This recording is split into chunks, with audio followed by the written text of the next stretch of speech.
Salam sejahtera untuk kita semua.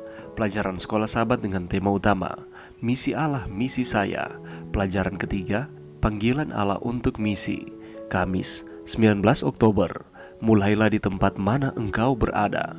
Bacalah Kisah Para Rasul 1 ayat 8. Prinsip apakah yang Yesus sampaikan ketika melakukan pekerjaan, yaitu membagikan firman atau menjadi saksinya kepada dunia ini?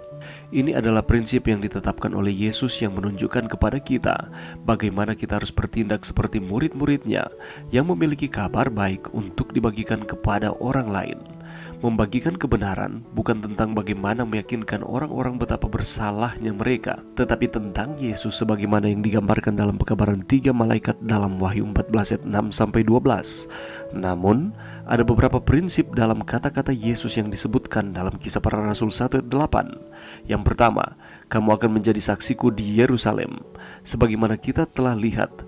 Tetapi tentu sangat baik jika diulang. Kita harus menjadi saksinya di tempat di mana secara fisik kita tinggal. Hal ini bisa termasuk rumah kita, gereja kita, lingkungan tetangga kita, dan komunitas kita. Kita harus menjadi saksi, pertama di mana kita berada, di mana Tuhan telah menempatkan kita dari mulanya, baik rumah atau tempat pekerjaan, untuk menjadi saksi kepada orang yang terdekat dengan kita. Hal ini bisa merujuk kepada keluarga dekat, keluarga jauh, orang-orang gereja, teman gereja, tetangga, dan komunitas. Terkadang, orang-orang hanya tertarik untuk pergi ke negara yang jauh dengan kebudayaan yang baru untuk menjadi saksinya, tetapi mereka tidak bersaksi kepada orang-orang di sekitar mereka sekarang. Kita harus memulai di mana kita berada dan bergerak dari sana sesuai dengan tuntunan Tuhan bagi kita. Selanjutnya, di seluruh Yudea dan Samaria dan sampai ke ujung bumi. Sekali lagi, Yesus menegaskan kenyataan bahwa bersaksi itu termasuk menyeberang melintasi batasan-batasan budaya. Dimulaikan di tempat mana kita berada, kita bisa saja dipanggil untuk berpindah ke area yang lain untuk menjangkau kelompok sosial, suku, atau agama yang berbeda. Jika kita merupakan bagian dari sebuah suku atau bahasa dari kelompok orang tertentu, mungkin mudah bagi kita untuk menjadi saksi bagi mereka karena hanya terdapat penghalang kebudayaan yang lebih kecil terhadap salib.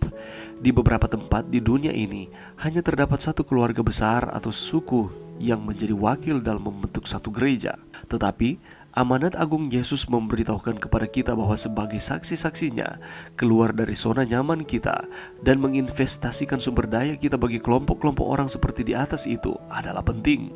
Mereka juga membutuhkan pekabaran tentang Yesus. Tantangan: temukan dan buatlah sebuah daftar dari kelompok-kelompok orang dengan kebutuhan khusus di komunitas masyarakatmu, yaitu kepada orang-orang yang terhadap mereka gereja belum memiliki usaha untuk menjangkau mereka. Tantangan lebih besar: mulailah berdoa untuk sebuah kesempatan di waktu dekat ini agar Anda terlibat dalam misi bagi orang-orang dengan kebutuhan khusus. Pelajaran yang bisa kita dapatkan pada saat ini. Mari kita lihat kembali di dalam Kisah Para Rasul 1 ayat 8. Kamu akan menerima kuasa kalau Roh Kudus turun ke atas kamu, dan kamu akan menjadi saksiku di Yerusalem dan di seluruh Yudea dan Samaria dan sampai ke ujung bumi.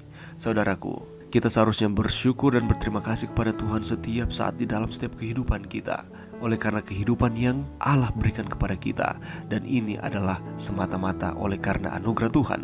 Kita pun harus berkeyakinan bahwa hari-hari yang sedang kita jalani ini adalah hari di mana Tuhan semakin menyatakan kuasa-Nya atas kehidupan kita. Bukan untuk hari ini saja, tapi juga besok, lusa, dan seterusnya, karena Dia adalah Tuhan yang tidak pernah berubah. Yesus Kristus itu tetap sama baik kemarin maupun hari ini dan sampai selama-lamanya.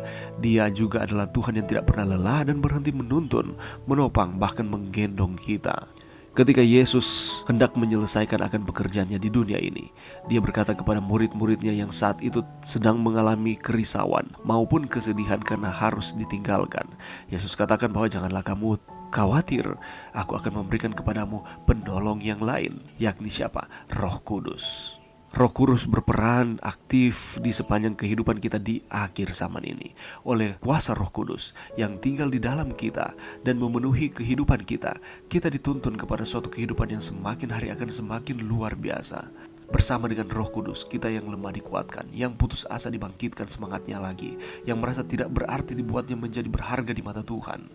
Kita yang secara manusia memiliki kekuatan dan kemampuan yang sangat terbatas dibuatnya sanggup dan mampu melewati setiap tantangan yang ada, karena kuasa-Nya yang tak terbatas itu bekerja di dalam kehidupan kita. Dan di dalam Kisah Para Rasul 1:8 mengatakan, kita akan menerima kuasa dari Allah apabila Roh Kudus turun ke atas kamu. Sehingga ketika Roh Kudus turun ke atas kita, kita menerima karunia yang diberikan Tuhan untuk mengabarkan akan Injil.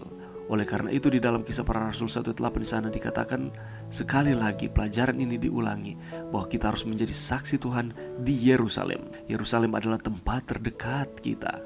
Kita harus menjadi saksinya di tempat di mana secara fisik kita tinggal. Dan ini termasuk rumah kita, gereja kita, lingkungan tetangga kita, dan komunitas kita. Kita harus menjadi saksi. Terkadang mungkin kita hanya tertarik untuk pergi ke negara-negara yang jauh dengan kebudayaan yang baru untuk menjadi saksi Tuhan.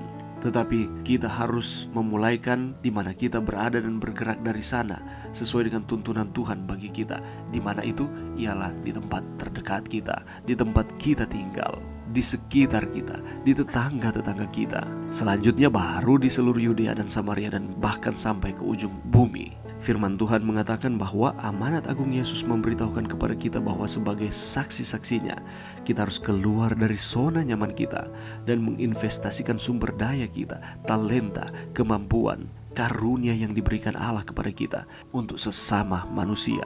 Dan bagaimana supaya kita dapat berhasil melakukannya?